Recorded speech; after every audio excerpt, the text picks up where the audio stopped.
तो रोटी कपड़ा मकान की बात की, स्कूल और एजुकेशन की बात की और बोले कि चाहे वो जूइश हो या मुसलमान हो या हिंदू हो या मुसलमान हो, सबको चाहिए यही 4 चीज़ें। तो आप मेरे से जो भी कहेंगे मैं सबको रिप्रेज़ेंट करूँगा। और उसके साथ-साथ इन्होंने कंसिस्टेंसी रखी। ये नहीं कि आज अफोर्डेबिलिटी की बात कर रहे हैं, 2 हफ्ते में किसी और चीज़ पे उछल गए, फिर आ गए नहीं, कंसिस्टेंटली उन्होंने अफोर्डेबिलिटी पे बात की और कहा कि ये पता ही नहीं चल सकता। जो हमारी फ्रीडम स्ट्रगल की पॉलिटिक्स थी, उसकी कई चीज़ों को उन्होंने अपनाया और कुछ अभी भी जो हिंदुस्तान में हो रहा है, मैंने नोटिस किया कि उसको अपनाया। तो जैसे इन्होंने मैनहट्टन के एक कोने से दूसरे कोने तक ये पैदल-पैदल चले और सबके घरों में गए और सबसे बात की। This is very much Bharat जोड़ो। और आप लड़ किससे रहे थे? बिलियनेयर। पूरा बिलियनेयर क्लास मिल गया था और साहब डेमोक्रेटिक एस्टेब्लिशमेंट मिल गया था, रिपब्लिकन्स तो थे ही। इन सब को साथ लड़ते-लड़ते और एक section of media, let's be very clear. और उन्होंने grass roots door to door campaigning, block में जाना, लोगों से मिलना और उनकी बातों को सुनकर उसको पॉलिसी में ट्रांसलेट करना, वो जो पुरानी तरह की जो पॉलिटिक्स थी, जिसको मैं कहूँगी गांधीयन पॉलिटिक्स।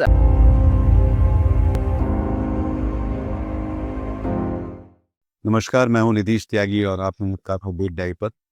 और हम लोग बात कर रहे हैं अमेरिका के न्यूयॉर्क में हाल में मेयर चुने गए जोहरान ममदानी के बारे में। और मेरे साथ हैं वरिष्ठ पत्रकार और फिल्मकार रुचिरा गुप्ता, जो ममदानी परिवार की मित्र भी हैं और वहाँ पे सजग तौर पर उनके साथ शामिल रहे इस पूरे कैंपेन के दौरान। और मेरे पुराने साथी सलीम रिजवी, जो न्यूयॉर्क में ही पत्रकार हैं।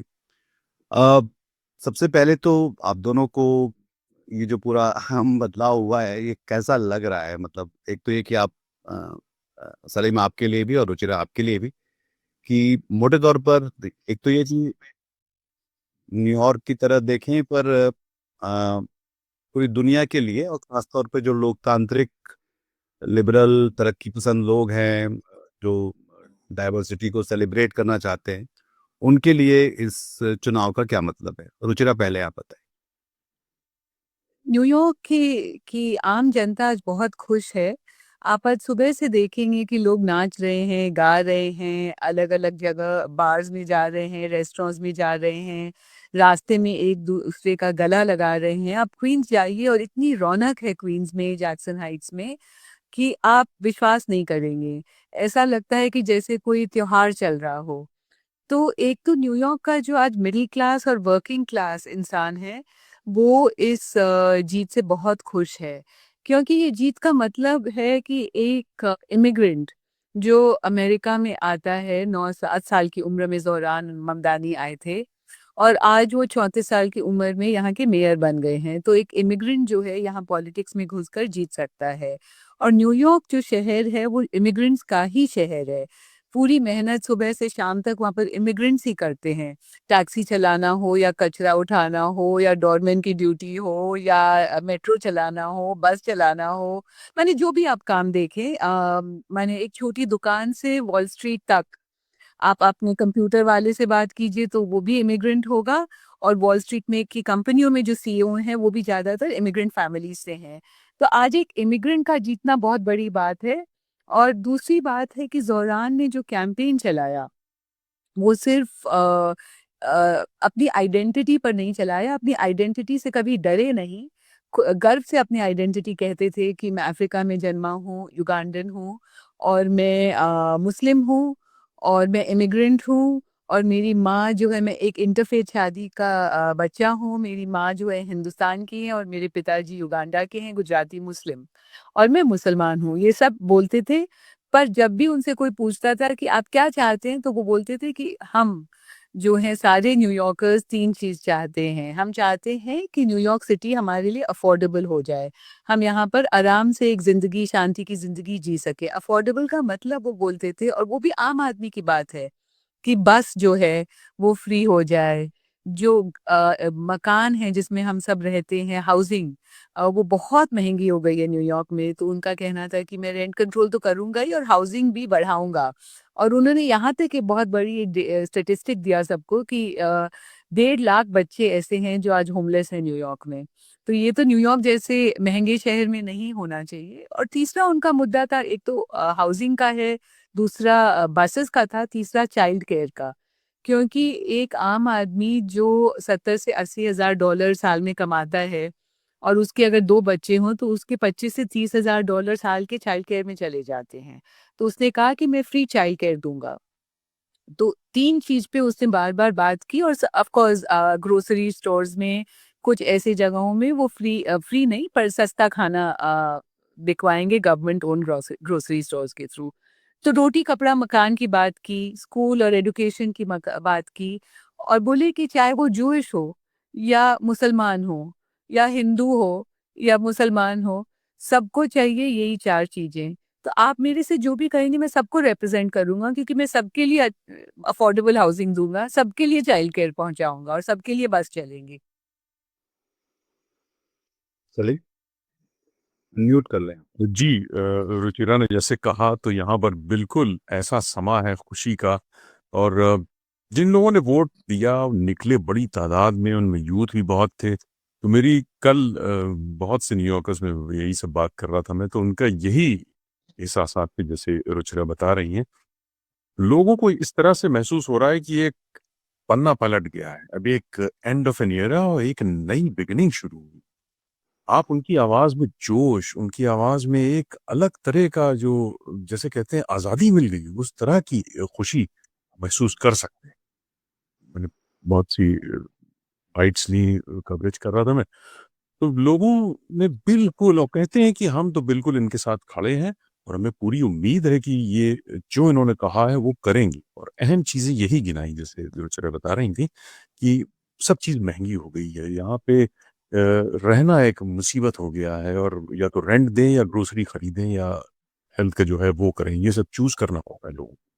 और बसेस का जो कम्यूट है वो एक बहुत बड़ा मसला है यहाँ पे कि भाई बड़ा महंगा पड़ता है। कहने को तो ये $2.5-3 है पर राइड, लेकिन हम लोग जो जीते हैं इतना महंगी ये पूरी चीजें हो गई हैं न्यूयॉर्क शहर में कि वो कहते हैं भाई इसको ये बहुत बड़ी राहत होगी। तो ये सब के साथ अब वो कह रहे हैं कि अगर इनको कोई मुश्किल आई तो हम हर लम्हे इनके साथ खड़े हैं और जिस तरह ये कहेंगे हम आएंगे, इनकी मदद करेंगे और सही चीजों में इनका साथ देंगे। ये बाकायदा आके खोल के लोग कह रहे हैं। और उनकी एक ये लोगों को बहुत अच्छा लगा कि भाई सब कुछ साथ लेके। उन्होंने कहा कि भाई न्यूयॉर्क सब कई तरह की एथनिसिटीज और रिलीजन के लोग रहते हैं और उसमें सबका उन्होंने नाम लिया। जो आम लोग हैं सबका बाकायदा नाम ले रहे थे। उन्होंने कहा ज्यूज, मुस्लिम्स, क्रिश्चियंस, हिंदूज और सारी दूसरी लोग जो हैं वो सब साथ रहते हैं और हम सब मिल के शहर को और बेहतर बनाएंगे। और यही मैसेज जोरान का है, ये लोग खुद कह रहे हैं। तो और उनमें से बहुत से ऐसे थे जिन्होंने अपना टाइम खर्च करके जाके वॉलंटियर किया। आम लोग हैं ना, कब रिकॉर्ड हुई आई थिंक 95। नहीं, और खुद वॉलंटियर जी रिकॉर्ड वोटिंग तो हुई, और ये तो वॉलंटियर बहुत से इसमें से किया जाके। मुझे बड़ी हैरत हुई। निधीश आप जानते हैं, ये सब रुचिरा भी अच्छी तरह जानती है, न्यूयॉर्क जैसे शहर में आप अपना टाइम जो है वो बड़ा मुश्किल होता है निकालना। ये सब काम करने वाले अपना धंधा काम सब पीछे रख के इनके साथ वॉलंटियर वॉलंटियर मतलब व्यूअर्स के लिए कि भाई घर घर जाके दरवाजा खटखटा के उनको बताना कि भाई ये साहब हैं जोरान ममदानी लड़ रहे हैं, ये लीजिए फ्लायर और इनका ये करना चाहते हैं, आप बताएं क्या कैसा आपको महसूस होता है। तो ये सारा कहना। और 1 लाख सॉरी हाँ 1 लाख वॉलंटियर्स थे उनके, अबाउट 100,000। और साहब वो कहते हैं कि उन्होंने मिलियंस मिलियंस घर को नॉक करके जो है वो ये मैसेज पहुंचाया। तो ये आम लोग जो है साथ में वॉलंटियर अपना $10 $20 का डोनेशन, ये $10-20 का डोनेशन सुनने में बड़ा छोटा लगता है, लेकिन साहब ये इस वक्त जो हालात हैं महंगाई के, $10-20 आम लोगों को जिनका की रोज मेहनत कश हैं, मेहनत करते हैं और अपना घर चलाते हैं और भी बाल बच्चे पालते हैं, तो वो भी एक बहुत बड़ा फैक्टर था। और आप लड़ किससे रहे थे? बिलियनर। पूरा बिलियनर क्लास मिल गया था। और साहब डेमोक्रेटिक स्टैब्लिशमेंट मिल गया था, रिपब्लिकन्स तो थे ही। इन सब को साथ लड़ते लड़ते, और एक section of media, let's be very clear. मैं ऑड्स के बारे में बात कर रहा था कि कितने सारे ऑड्स रहे। एक तो उम्र ही अपने आप में ऑड हो जाती है जब आप बहुत नौजवान होते हो, और जब एक तरह से पार्टियों पे, सरकार पे एक सारे जिसको बोलते हैं कि 60 के ऊपर के लोग ज़्यादा दिखलाई पड़ते हैं।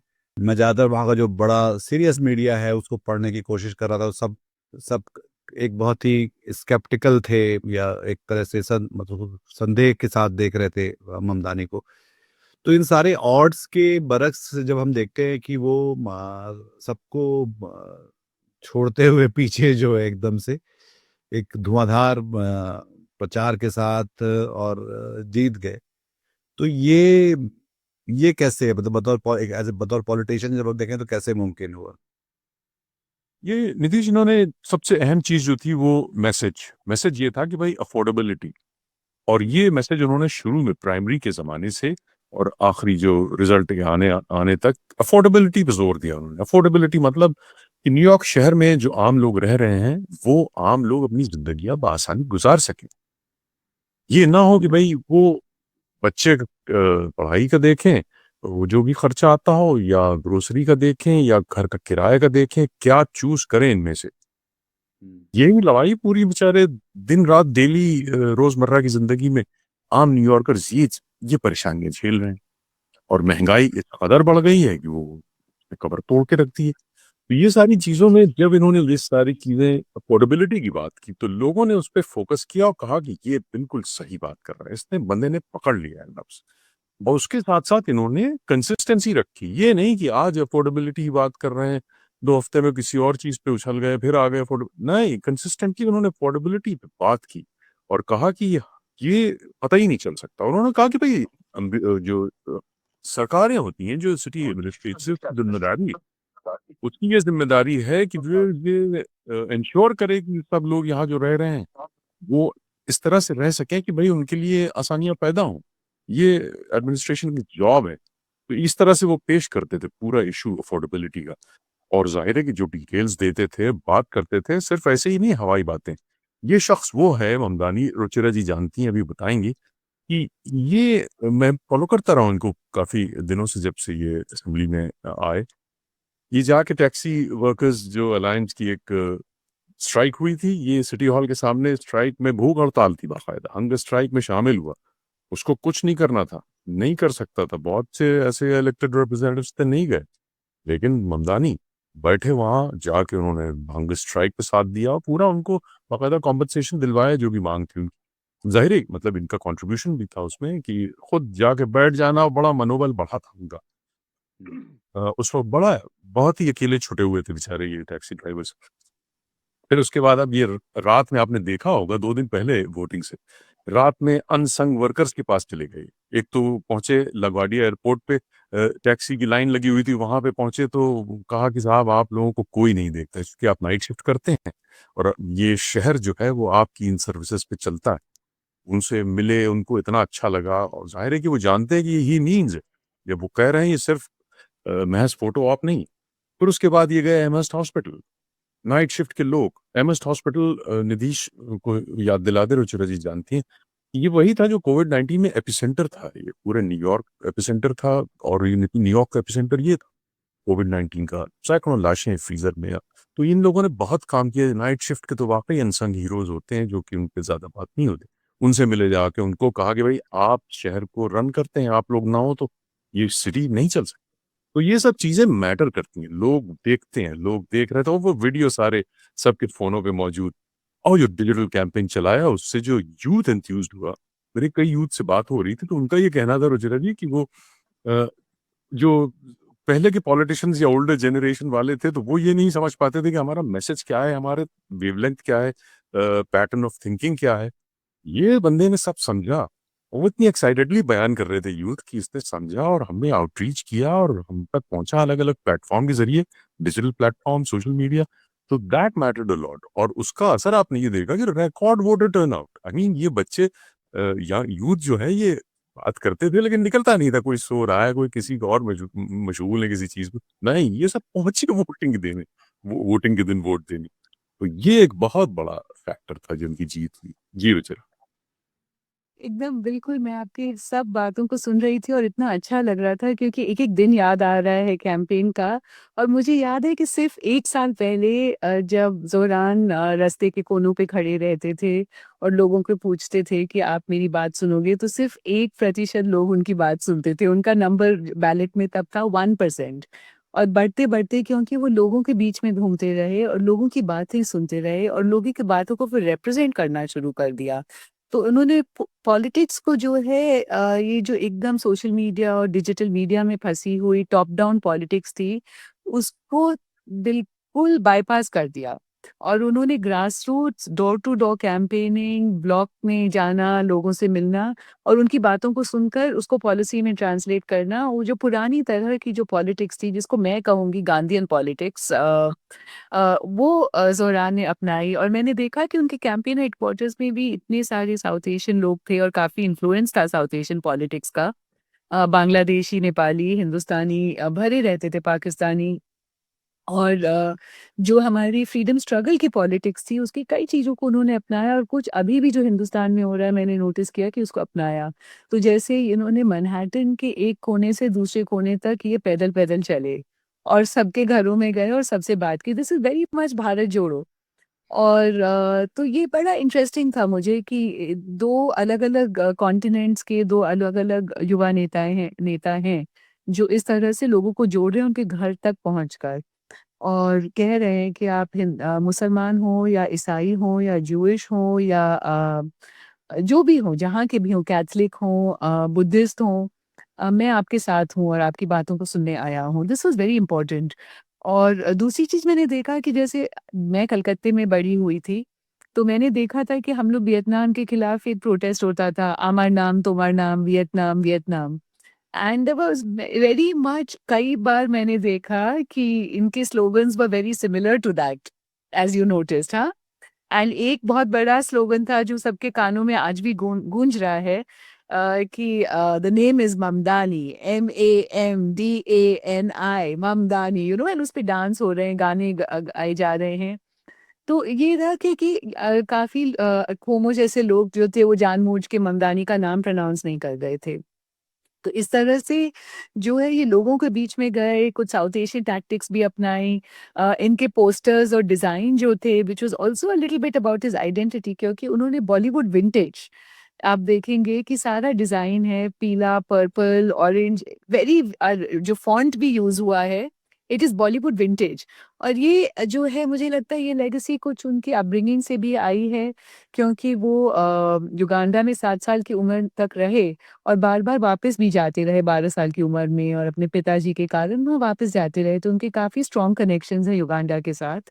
और दिल्ली भी जाते रहे माँ के कारण, तो उनका ननिहाल दिल्ली में है। तो और वो तीनों कल्चर्स के बीच में बड़ी फ्लुएंटली और फ्लूइडली शिफ्ट कर सकते हैं, मैंने देखा है। और ये बहुत सारे न्यूयॉर्कर्स इसके साथ आइडेंटिफ़ाई कर सकते हैं, क्योंकि न्यूयॉर्क में सब लोग आए हैं एक सपना लेकर। कहाँ से आए हैं? कोई मिडवेस्ट से आया होगा अमेरिका से, which is just like Bihar, कई बार आप जाएँगे और देखेंगे तो। और कोई बिहार से आया होगा, पर सब लोग आए हैं कोई ना कोई कारण से एक सपना लेकर। और they make the best of it. और ज़ोरान ने यही दिखाया, तो ये मुझे अच्छा लगा। और वो खुद भी रहते हैं ऐसे एक ज़िप कोड में जिसका नाम है क्वीन्स, मैनहट्टन के अंदर। और वो ज़िप कोड आप जो दुनिया में अकेला ज़िप कोड होगा, जहाँ पर 150 भाषाएँ बोली जाती हैं, 150। और आप वहाँ चलेंगे एक रास्ते पे तो आपको Korean, Chinese, Pakistani, Sri Lankan, south Indian, north Indian, सब तरह की क्यूज़ीन्स मिलेंगी। बांग्लादेशी तो कभी मछली की स्मेल आएगी, तो कभी झागमुड़ी की, तो कभी कबाब की। तो आपको हर तरह की ग्रोसरी का स्मेल आएगा, लोग चल रहे हैं अलग-अलग कपड़े पहन के एंड पीसफुली, हैपीली। तो ये एक पॉसिबिलिटी है जो क्वीन्स दुनिया को दिखाता है, और ज़ोरान ने इस पॉसिबिलिटी को उभराया है अपनी लीडरशिप देकर। To give him his credit, कि वो जब छोटे थे ऑब्वियसली एक पॉलिटिकल फैमिली से आते थे। मीरा नायर जो थी, उनकी सारी फ़िल्म्स जो हैं सोशियो पॉलिटिकल इश्यूज़ पर ही हैं। सलाम बॉम्बे से लेकर मिसिसिपी मसाला लें, या आप रिलक्टेंट फंडामेंटलिस्ट देखें, या monsoon wedding, everything has a issue. और जो उनके पिताजी हैं महमूद ममदानी, वो युगांडा से हैं पर हैं गुजराती मुसलमान, और घर में गुजराती उन लोग सब बोल सकते हैं। और उनकी पॉलिटिक्स इज कॉलोनियल स्टडीज। तो वो अंग्रेजी एम्पायर के बारे में जितना जानते हैं बहुत कम लोग जानते होंगे। कितनी किताबें लिखी हैं वो, गांधी नेहरू को बहुत पढ़ते हैं, पढ़ाते हैं। तो कॉलोनियलिज्म का समझ, एम्पायर का समझ, हायरार्की की समझ, सबाल्टर्न की समझ ज़ोरान को घर में ही मिल गई बड़े होते समय। और जब वो छोटे थे, उन लाइक ऑल पेरेंट्स, जैसे दिल्ली के जितने भी पेरेंट्स होते हैं वो अपने बच्चे को पहले सरदार पटेल में भेजते थे, तो उसी तरह न्यूयॉर्क के जो प्रोग्रेसिव पेरेंट्स हैं अपने बच्चे को वो बैंक स्ट्रीट में भेजते हैं। वो एक प्रोग्रेसिव स्कूल है। तो ज़ोरान वहीं गए और वहाँ पर सबसे पहले जो उन्होंने एक ऑर्गेनाइज किया एक पॉलिटिकल काम, 10-12 साल की होंगी, 14 साल की, एंटी वॉर प्रोटेस्ट उन्होंने किया। फिर वो जब दूसरे हायर स्कूल में गए ब्रॉन्क्स साइंस में, तब वो बोले कि मुझे समझ में आया इनइक्वालिटी के बारे में, क्योंकि मैं बस लेके जाता था और बस इतनी धीरे-धीरे चलती थी कि मुझे लगता था कि कौन डिसाइड करता है कि किस बच्चे का स्कूल कहाँ हो? किस बच्चे का स्कूल उसके घर के पास है और किस बच्चे का स्कूल उसके घर से दूर है अगर उसे अच्छे स्कूल में जाना हो तो। और किसको पुलिस चेक कर सकती है और किसको करती है और किसको पुलिस चेक नहीं करती और कुछ नहीं पूछती है। और वेल्थ कहाँ रहती और कहाँ नहीं रहती है। तो बोलता है, "ये मैं सब देखता था बस में जब मैं रोज जाता था और मुझे लगता था कि क्यों मुझे इतना दूर जाना पड़ रहा है, क्यों बस इतनी स्लो है, क्यों लोगों को बस से निकाल के चेकिंग की जाती है।" तो इस तरह की बातें, उसका पॉलिटिसाइजेशन न्यूयॉर्क सिटी के बारे में। और एक बार कहता है कि पॉलिटिक्स में भी कब घुसा आप बिलीव नहीं करेंगे। एक बार कह रहा था कि उसको हर समय लगता था कि मैं शादी भी कैसे करूँगा? क्योंकि शादी करूँगा तो मैं घर भाड़े तक नहीं ले सकता, खरीदने की बात तो दूर है। और वो ट्यूटोरियल्स देता था, एक हाउसिंग एस्टेट को मैनेज करता था। तो बोल रहा था कि एक बार वो बस लेके जाता था रोज़, एक बच्चे को ट्यूशन देने के लिए, और वो बच्चा जो था उसके पुराने स्कूल के बगल में रहता था और बस इतनी धीरे-धीरे जाती थी, तो उसको लगता था कि my life is going backwards और मुझे कुछ करना पड़ेगा इसके बारे में, and I have to take on the politics. तो वो एओसी के लिए कैंपेन किया, पर सबसे पहले बर्नी सैंडर्स के लिए। He really like all young people, and he also grew up in a city. आप बिलीव नहीं करेंगे क्योंकि वो तो बहुत छोटा था 9/11 के बाद, और उसने इस्लामोफोबिया भी देखा। और उसका नाम भी ज़ोरान ममदानी, तो उसने बहुत इस्लामोफोबिया एक्सपीरियंस भी किया था। तो उसको लगता था कि ये सब क्यों है, कैसे है? And he took the decision on that बस going to tutor a kid, और फिर वो बर्नी के लिए कैंपेन किया। And that is when he was attracted to democratic socialism. वो बार-बार कहता है, मैं कम्युनिस्ट नहीं हूँ, मैं कैपिटलिस्ट नहीं हूँ, मैं डेमोक्रेटिक सोशलिस्ट हूँ, which is somewhere in the middle. या And he doesn't believe in centralized power. He believes in multi-party system. He believes in carrying different sides along. He believes in bottom-up approach, not top-down approach. And he believes in the middle path. वो small business में believe करता है, capitalism but not corporate capitalism. He believes in, जैसे आप उसके campaign में भी आप सुने होंगे या आपको पता नहीं होगा, पर बोडेगा नाम की एक चीज होती है न्यूयॉर्क में। और बोडेगा का मतलब है small grocery store which is family owned. और वो वहीं शॉपिंग करता है, और वो इन ग्रोसरी स्टोर्स में बहुत प्रमोट किया अभी अपने कैंपेन में। सब ग्रोसरी स्टोर को मॉम एंड पॉप स्टोर्स भी बोलते हैं। तो वो जाता था, और फाइनली बोडेगा यूनियंस जो हैं उन्होंने ज़ोरान को एंडोर्स किया, not the Italian Como, which is also very interesting, right? तो ही कैरीड पीपल अलोंग। उसने अच्छा, अपने ओपिनियन से, अपनी पॉलिटिक्स से भी उसने ये नहीं कहा कि आई विल प्ले सेफ, और मैं अगर ये बोलूँगा तो मुझे ये वोट नहीं मिलेंगे। उसको पता है कि New York is a town of Jewish liberals, right? पर उसने ये कहा कि नेतन्याहू आएगा तो मैं उसको अरेस्ट करूँगा। And he did not shy away from saying that मैं पैलेस्टाइन में जो हो रहा है वो खराब है, बच्चे मर रहे हैं, एड नहीं जा रहा, ये वो। और his biggest supporters financially are the New York Jews, and they are very relieved कि आज जो है उन लोग को एक चांस मिला है कि उनको नेतन्याहू के साथ कोई ब्रांड नहीं कर रहा। जिस तरह से हम बहुत सारे हैं जो हम डेमोक्रेटिक इंडिया में बिलीव करते हैं, तो हम हिंदुत्व के साथ नहीं जुड़ना चाहते। तो उसी तरह ही give them a way out, and they were his biggest supporters. और कितने रैबाइज हैं और कितने कंजर्वेटिव जूस हैं आज आप देखेंगे, वो बोले कि हमें बस इतना है कि he become a good mayor, that's all we want. Yeah. So unity in diversity, simple living, high thinking. I think Zoran learned it when going to his Nanirhal in India or on the table with his father, quoting Nehru in his victory speech and quoting Komo's father. मैंने talk about someone जो 34 साल का है पर कितनी अच्छी politics समझता है, हिस्ट्री को भी समझता है, ऑब्वियसली अपनी लेगेसी को भी समझता है, नेहरू को कोट कर रहा है और साथ साथ में कोमो के पिताजी को कोट करता है, he is meeting the president, he says कि campaign was poetry and governance will be prose, Yeah, actually. but the prose will have to rhyme, वो ये भी बोला। तो वो डिसहार्मोनियस नहीं बनाएगा, वो सबको साथ में लाएगा। तो ये I think will help him a lot in managing the city.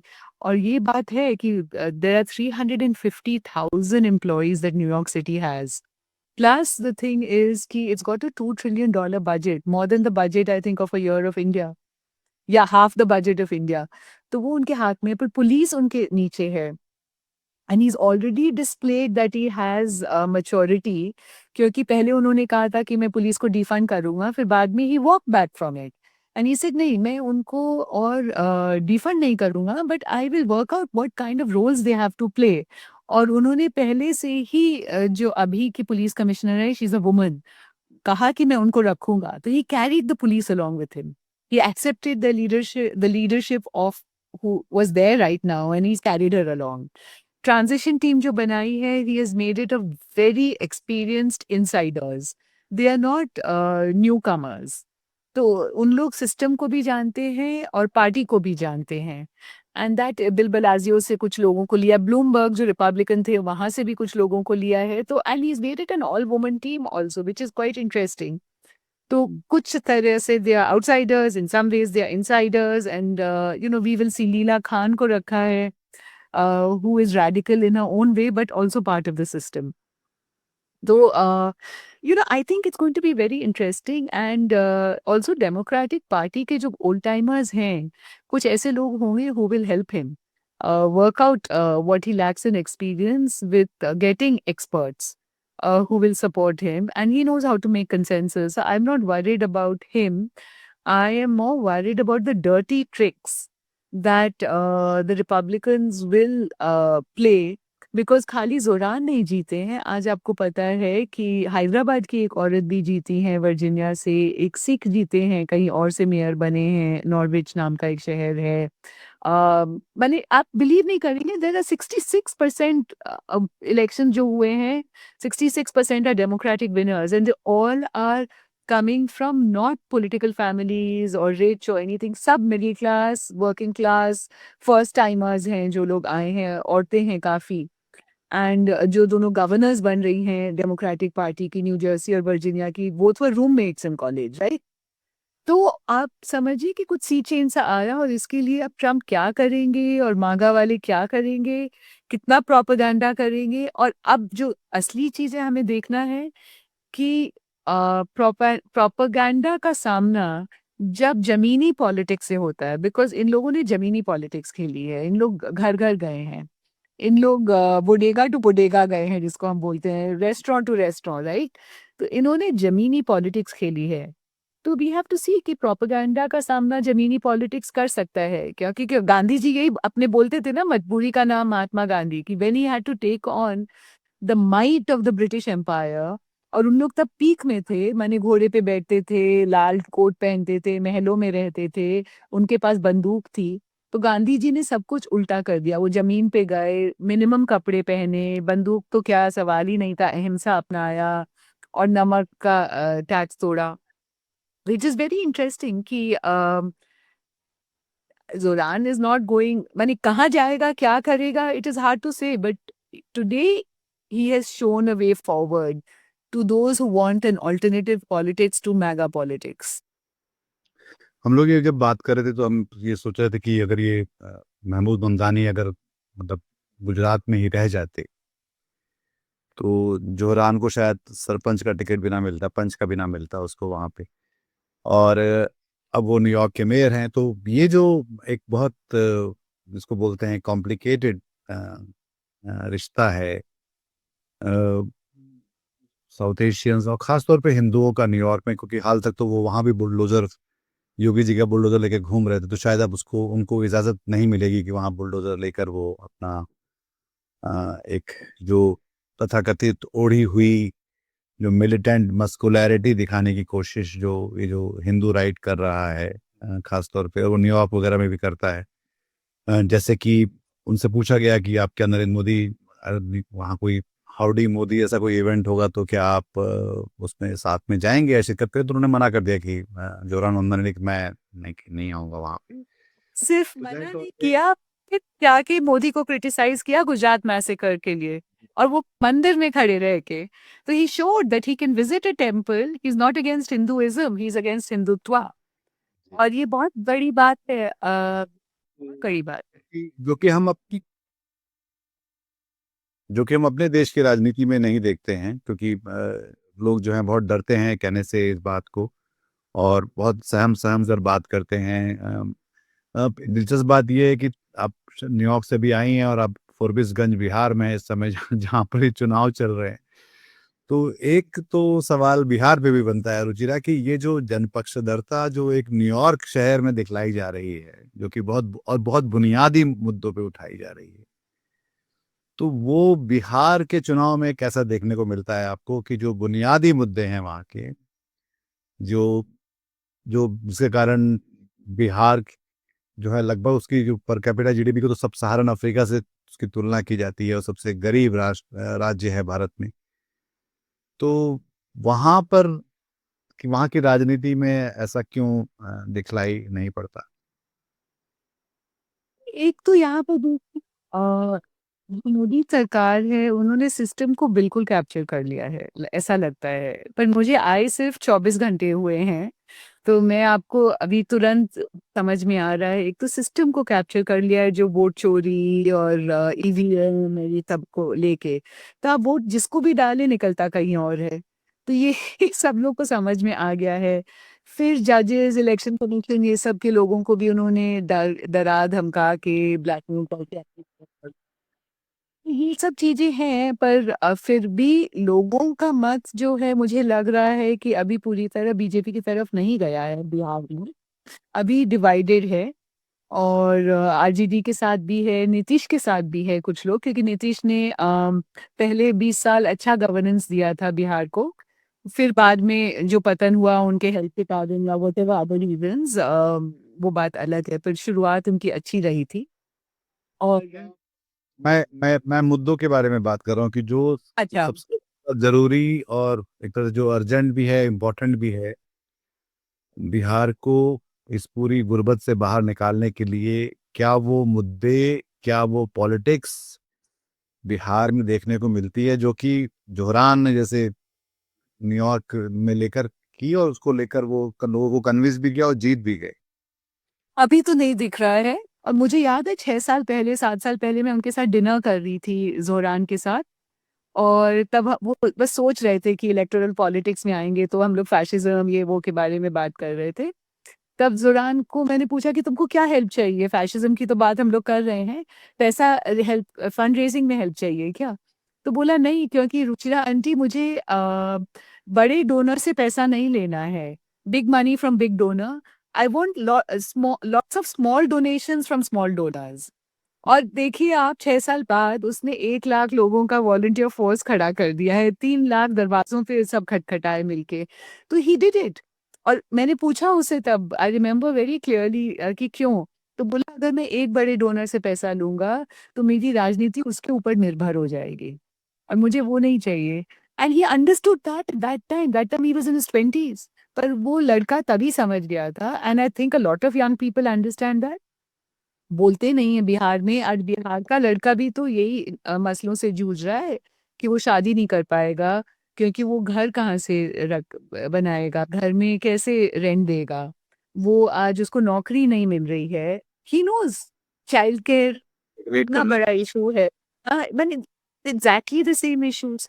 पर यहाँ पर जो है वो इतनी जो मार्जिन और कौन किसके साथ कैसी गणित कर रहा है वो मेन इशू हो गया है। तो it is very, very, very sad जो अभी हालत है, क्योंकि मैं सीधे न्यूयॉर्क से फारबिसगंज आई हूँ, रुकी ही नहीं कहीं बीच में।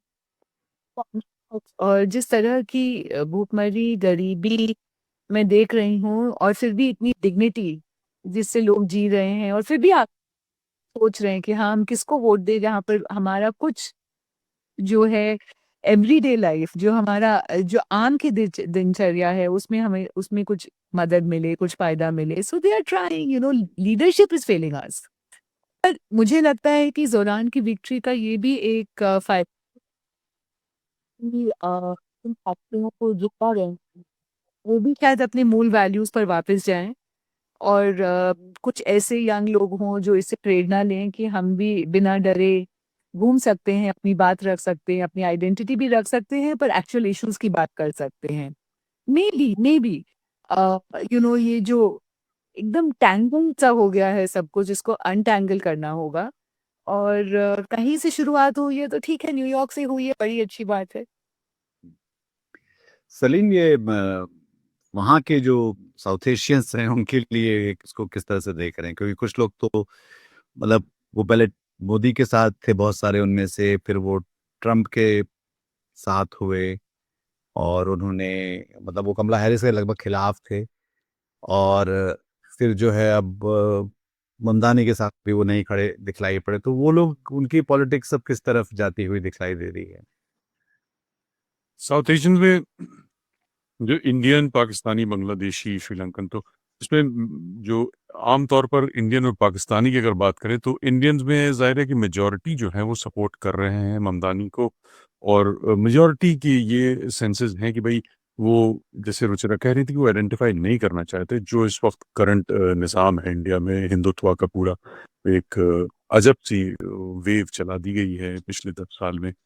लेकिन यहाँ पर जो ट्रम्प को सपोर्ट करते थे मोदी सपोर्टर्स, तो उनको जाहिर है कि बड़ी निराशा हुई। वोटिंग से कुछ दिन पहले, ये शायद हफ्ता भर पहले होगा, तो कई ऑर्गेनाइजेशंस, जिसमें विश्व हिंदू परिषद ऑफ अमेरिका, कई कई ऑर्गेनाइजेशंस थी, उन्होंने मिल के एक स्टेटमेंट जारी किया और कहा कि साहब ये तो बिल्कुल एंटी इंडिया, एंटी हिंदू हैं, और ममदानी साहब को बिल्कुल कंडेम किया जाना चाहिए। इस लायक नहीं है कि ये न्यूयॉर्क में के मेयर बने। ये बहुत अच्छा शहर है और सबको रिप्रेजेंट करने वाला शहर है, वगैरह वगैरह। तो बहुत स्ट्रॉन्ग एक स्टेटमेंट था, उसमें 7-8 ऑर्गेनाइजेशंस थी, वो बड़ी नामी यहाँ की मतलब मेन ऑर्गेनाइजेशंस। विश्व हिंदू परिषद ऑफ अमेरिका भी थी उसमें, नॉर्थ अमेरिकन हिंदूज करके ऐसे तो कई थी। तो ये तो वो एक एस्पेक्ट था कि जो ज़ाहिर है कि वो हिंदुत्व अप्रोच लेके चलते हैं इंडियंस उनका। उधर दूसरी तरफ आप मज़ा देखिए कि मुझे कल ब्रुकलिन में मैं ममदानी के जो पूरा सपोर्टर्स का एरिया है वहाँ गया, तो कुछ पाकिस्तानियों से मुलाकात हुई। अब वो लोग जो थे वो कह रहे थे कि साहब उन्होंने उनमें से कुछ ने वॉलंटियर्स भी किया था और बड़े खुश थे। तो कहने लगे साहब बताइए, हमने तो ट्रम्प को दिया था वोट, और उसने तो बस ये देखिए बहुत ही ऐसा वैसा निकला वो शख्स। और क्यों दिया था भाई? क्योंकि वो उस वक्त नाराज थे कि बाइडेन ने जो गाजा में जो कुछ हो रहा था, तो वो बहुत नाराज थे। उन्होंने कहा डेमोक्रेटिक पार्टी इस लायक नहीं है, और इसी को देखते हैं, कह तो रहा है बंदा कि ये जंग रुकवा देगा। तो इस पे बाकायदा उन्होंने एडमिट किया कि साहब दिया था, लेकिन अब वो तो उसने तो बहुत ही हद खत्म कर दी, और वगैरह वगैरह। ट्रम्प की बहुत फिर क्रिटिसाइज कर रहे थे। तो वो लोग भी यही कह रहे थे कि भाई हम तो साथ में हैं, और इसके पूरे कोई भी मूवमेंट ये करेंगे, और ट्रम्प अगर कुछ रुकावटें डालते हैं तो हम इनके साथ खड़े होंगे, ममदानी के साथ। तो ये जो चाहें हम करने को तैयार हैं, हम हर वक्त इनके लिए तैयार हैं, और अच्छी कई चीज़ों के लिए। तो ये एस्पेक्ट है कि जो दोनों मसलन मेन जो साउथ एशियंस हैं उनमें इस तरह के लोग हैं, और बहुत से यूथ दोनों जो साउथ एशियन कंट्रीज है, इंडिया पाकिस्तान, उन्होंने ममदानी का सपोर्ट किया, निकले, वॉलंटियर किया, वोट निकालने में बहुत हाथ है उन लोगों का। मैं ये देख रहा था कि जो सबसे जो पीछे मैं श्रवण गर्ग साहब से बात कर रहा था इस बारे में, तो उनका और हमारा ये सोचना था कि एक एक बढ़िया प्रूफ ऑफ कंसेप्ट लेकर जो रान ममदानी आए हैं, और वो बाकी जगह भी जहाँ जहाँ हमको लगता है कि एक टोटलिटेरियन टेंडेंसी और इस तरह से तानाशाही की एक प्रवृत्ति लोकतंत्र के जरिए जो दुनिया भर में आ रही है, और वो चाहे भारत हो या अमेरिका हो, या अब तो कई सारे यूरोपियन देश में भी ये सब होता हुआ दिखलाई पड़ रहा है। दक्षिण पंथ जो है जिस तरह से तेजी से बढ़ रहा है, और वो मतलब ये बहुत इंटरेस्टिंग बात है कि वो लोकतंत्र के जरिए ही बढ़ता है और लोकतंत्र को ही खत्म कर देता, खत्म करने की कोशिश। तो उस सब के बीच में ये एक अच्छा उसको कहना चाहिए कि एक मिसाल जो कायम की है, और उस मिसाल के जरिए हम अब अपनी अपनी छोटी छोटी जगहों, छोटी बड़ी जहाँ जैसी भी जिसकी जो लड़ाई है उसमें उसको इस्तेमाल कर सकता है, और उसको देखकर शायद उसमें से उसको कुछ सुधार के या बदल के कहीं और भी उस तरह से, ऐसी उम्मीद वो सारे लोग शायद दुनिया में कर रहे होंगे जो लोग लोकतंत्र में यकीन करते हैं। और वो सोचते हैं, जो कि गांधी कहते थे कि कतार का आखिरी आदमी के बारे में सोचते रहो तो शायद तुम कभी गलत नहीं जाओगे। और दूसरी बात ये कि अगर जब एक तरफ बंदूक है और एक तरफ इंसान है तो आप किस तरफ खड़े हैं। तो जोरान ने उन सारी बातों को, मतलब उन सारे फिल्टर्स को या उन सारे कसौटियों पे कसते हुए खुद को या इस जगह तक वो आए हैं।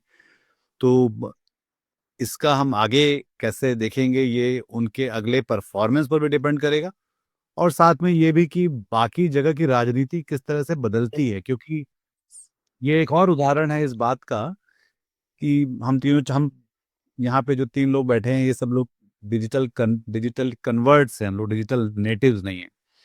तो हमारे सामने मतलब जो है वो टाइपराइटर भी था और पेजर्स भी थे, और फिर हम लोग मोबाइल फोन बहुत बाद में आया, या रेडियो सुनने वाले लोग थे हम लोग। पर ये जो जोरान वाली जो पीढ़ी है, जो जो पैदा ही तब हुई जब जब इंटरनेट आ चुका था, और मोबाइल आ चुके थे, इंटरनेट आ चुका था, फोन पे आ चुका था। तो उस सब के कारण वो एक नया एक तरीका है, और जो हिंदुस्तान में भी सोचने की बात है कि यहाँ भी एक से आधे लोग 20 साल से नीचे के लोग हैं इस समय, मतलब 140-42 करोड़ जो भी हमारी जो ऑफिशियल तो नहीं है नंबर हमारा अभी, पर जो भी नंबर है उसके बीच। तो ये जो नए लोग जिस तरह से चीजें लेकर आ रहे हैं और उसमें वापस एक रिक्लेम कर रहे हैं लोकतंत्र की स्पिरिट को, वो एक बड़ी बात है जिसका स्वागत होना चाहिए। आप दोनों का बहुत बहुत शुक्रिया इस समय निकालने के लिए। रुचिरा, आप तो बहुत मुझे पता नहीं कि बिना जेट लैग के कैसे कोई वहां से आप पहुंच के बिहार पहुंच के सीधे न्यूयॉर्क से आप बात कर रही। तो बहुत बहुत शुक्रिया आपका। सलीम भाई, आपका बहुत शुक्रिया। हम लोग बात जल्दी, नीतीश जी लोग जल्दी बात करेंगे, अब अकब जल्दी बात करेंगे, क्योंकि ऑलरेडी दोनों स्ट्रांग पर्सनालिटीज हैं, ममदानी और डोनाल्ड ट्रम्प साहब।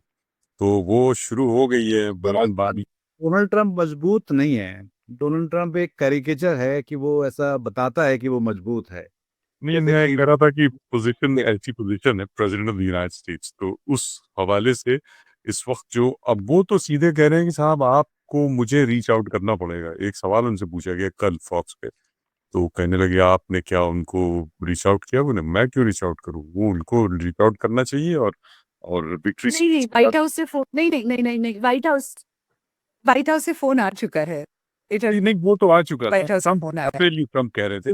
वो ऐसा है डोनाल्ड ट्रंप, मुझे लगता है ऐसे जो बच्चे जो होते हैं ना, जो चिड़चिड़े से बच्चे होते हैं जिनके पास वो एक रोज नया खिलौना ढूंढते हैं, वो खेल के तोड़ के पटक देते हैं, फिर रोने लगते हैं रोज, जो है कि आज देखो मुझे नोबेल नहीं मिला, आज देखो पर सलीम जी ठीक कह रहे हैं कि पर ये खिलौना जो है देश है पूरा, और उसमें लोग रहते हैं, तो जब वो खिलौना वहाँ पर- तो जैसे जनवरी 6 में जिस तरह से उन्होंने सबको कहा कि तुम व्हाइट हाउस को स्टॉर्म कर लो as the president of America, जब वो हारे तो उनका जब Donald What can we do? We don't know. हाँ, जिन्होंने उस बंदर के हाथ में उसका थमाया है ना, तो उनकी भी आप वो भी उस जुर्म में शामिल है। दरअसल ये कह देना कि वो ऐसा है, हाँ वो तो ऐसा है, ये तो पता था कि वो वैसा होगा। तो दोनों क्वींस के बंदे हैं, दोनों क्वींस के रिप्रेजेंट करते हैं एक साहब, वो एक क्वींस का है बंदा डोनाल्ड ट्रम्प जो, तो वो बड़ा ही अक्खड़ मिजाज सब माने जाते हैं। वो जो है फेडरल फंडिंग रोकने की बात कर रहे हैं, बताइए, वो तो कुछ भी कर सकता है शख्स, उसने तो प्रूव कर दिया कि वो कुछ भी कर सकता है। जो शख्स एरिक एडम्स को क्रिमिनल केस से, करप्शन केस से निकलवा के कहे कि भाई हाँ चलो तुम हमारे साथ इमिग्रेशन में कोऑपरेट करो, क्रिमिनल केस से अटॉर्नी जनरल को कह के, तुमको मैं मासूम साबित करता हूँ। हाँ, और फिर उनको ये भी खबरें थी कि कह रहा है कि यार तुम रेस से हट जाओ और मैं तुम्हें कहीं का एम्बेसडर बना के भेज देता हूँ। ये सब पर क्यों? एक चीज है विच इज डिफरेंट, इज कि एक तो कि ट्रम्प का बेस शिफ्ट हो रहा है। ये कल वाले इलेक्शन से ये लग रहा है सिर्फ दौरान अक्रॉस अमेरिका कि वो बेस जो था, जो डेमोक्रेटिक पार्टी का चला गया था, क्योंकि उन लोगों के साथ जो उनका लिंक था वो खत्म हो गया था। ये जो यंग लोग जो आ रहे हैं, लोगों से फिर से लिंक जोड़ रहे हैं, उनके दुकानों में जा रहे हैं, उनके घरों में जा रहे हैं, उनके कैफेज में जा रहे हैं, उनके पार्क में जा रहे हैं, उनकी बातों को समझ रहे हैं। So this link has been reestablished after a long time, जो बर्नी बार बार कह रहे थे कब से। तो दिस इज वेरी इंपॉर्टेंट कि जमीन शिफ्ट हो रही है, क्योंकि मैगा वालों की जमीन जब शिफ्ट होती है, क्योंकि क्या कहा था डोनाल्ड ट्रंप ने कि मैं महंगाई का सामना करूंगा, I will make America more affordable. आज जोरान क्या कह रहा है कि you this was your campaign agenda which I am trying to fulfil. तो ट्रंप क्या बोलेंगे उसके आगे? So this is very, let us see. But it is true, आप अगर वो कैंपेन एजेंडा नहीं करेंगे तो आपको लोगों का, people will see you as a hypocrite, and young people don't want hypocrites. जब मैं लास्ट टाइम कैंपेन कर रही थी तो मुझे मैं बोलती थी कि जाके वोट दो इलेक्शंस में कमला के लिए, तो मुझे लोग बोलते थे, professor Gupta, why should we vote for the democrats? Democracy is the biggest hypocrisy. They are just brokering away our dreams to the big corporates. Why should we go vote? तो उन लोग वोट देने के लिए तैयार नहीं थे। आज जोरान ममदानी के कारण जो है डेमोक्रेटिक पार्टी का एनरोलमेंट बढ़ा है। एंडोलमेंट इतना रिकॉर्ड मतदान हुआ, 60 साल बाद इतना मतदान वहां पर हुआ है, तो वो भी अपने आप 1969 के बाद, 1969 के बाद। जी। तो बहुत शुक्रिया। अगर आपको ये बातचीत अच्छी लगी तो इसको लाइक करिए, चैनल सब्सक्राइब करिए और अपने हम ख्यालों के साथ इसको साझा भी करिए। अपना ख्याल रखिए। बहुत शुक्रिया आपका, बहुत शुक्रिया आप दोनों का, सलीम और रुचिरा। नमस्ते, बहुत अच्छा लगा। आज की ताजा खबर, आज की ताजा खबर, आज की ताजा खबर। आओ काका जी इधर, आओ मामा जी इधर, सुनो दुनिया की खबर।